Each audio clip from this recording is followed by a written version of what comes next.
Tikman time. Napaka-creamy naman talaga nito. Hello guys! Nandito ako sa kusina. Magluluto ako ng isang comfort food lalo na pag tag-ulan. So ito, niluluto talaga namin to. Kung mayroon available na itlog at saka kung maraming itlog, masarap to. Ito ay tinatawag na creamy egg. Napakasimple lang ha. Creamy egg lang. Pero ang creamy egg na gagawin ko ay may twist kasi gagamit ako ng quick melt cheese. So, panoorin niyo ako. Mag-prepare lang ako ng itlog. So, gagamit ako dito ng 5 itlog. Kita niyo ba, guys? 2. Tapos, 3. 4. May pangutak. Teko. 4. And last. 5. Ang ganda-ganda ng itlog. Tapos, alagyan ko na siya ng asin. Konti lang. Asin, konti lang kasi yung gagamitin kong quick melt ay may alat na siya. So, konti lang talaga. Tapos, syempre, lalagyan ko na siya ng betchin. Konti lang din ang pack. Tapos, lalagyan ko na rin siya ng bagong dikdik na paminta. Tapos, ito na yung paminta. Wah, gamit ko to. So, bagong giling na paminta. Bagong dikdik pala. Okay. Yan na. Tapos, ibibit ko lang siya. Saglit.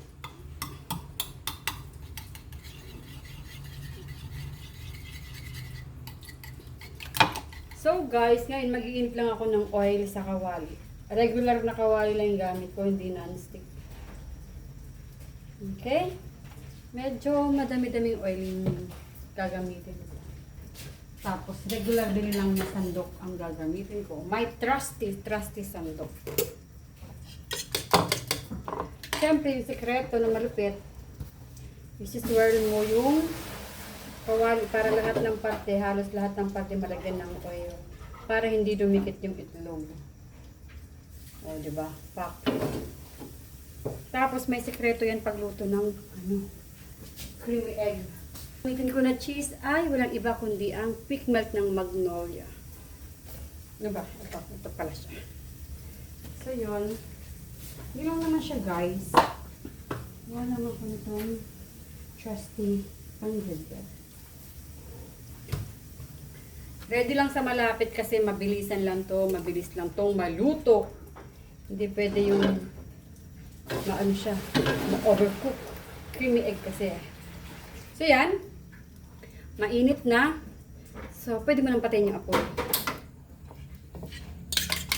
Tapos ibati-bati ulit yung itlog. Tapos ibuhos para makita nyo. Alright. Tapos, habang nagwawala yung itlog dyan, i-mix mo na ng maikot. O, diba? Kabilis lang, no? Halfway na niya, naluluto na siya. So, kailangan mo nang mag-gadgad ng itlog. Ay, itlog, mag-gadgad ng cheese.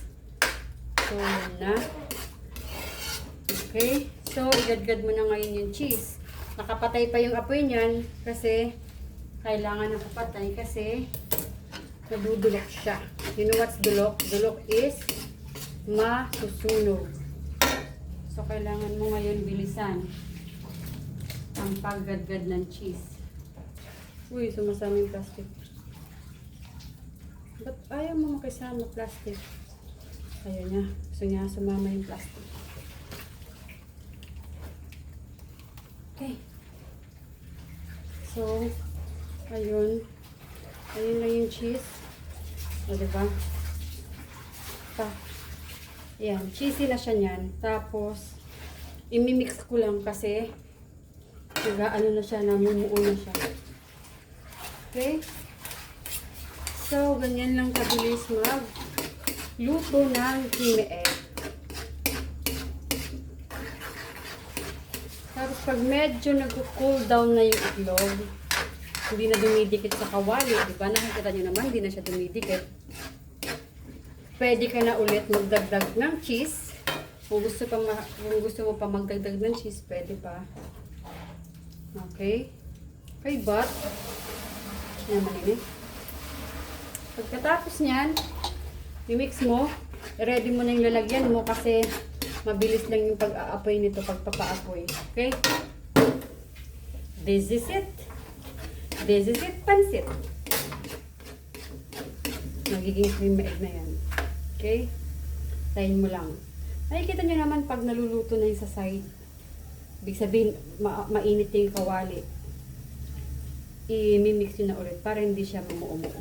Yun, no? Patayin nyo na yung apoy. Mix nyo lang. Tapos, hindi. Pag nangamoy na yung cheese, dapat hindi siya dulok, hindi siya sunog. Tapos, okay na. Okay. Napakasarap itong creamy egg nito.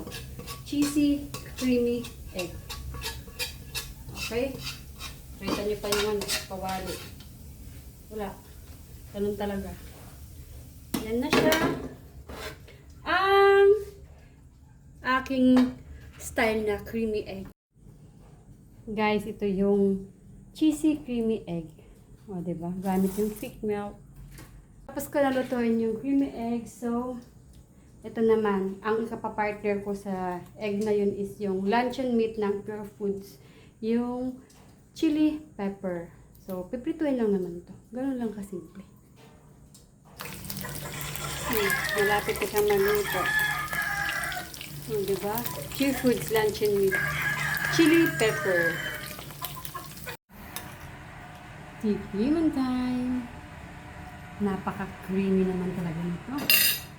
Creamy cheesy. Napaka-simple lang ng ginawa kong pagluluto, ha. Controlled mo lang talaga yung apoy para may ganitong effect. Cheers.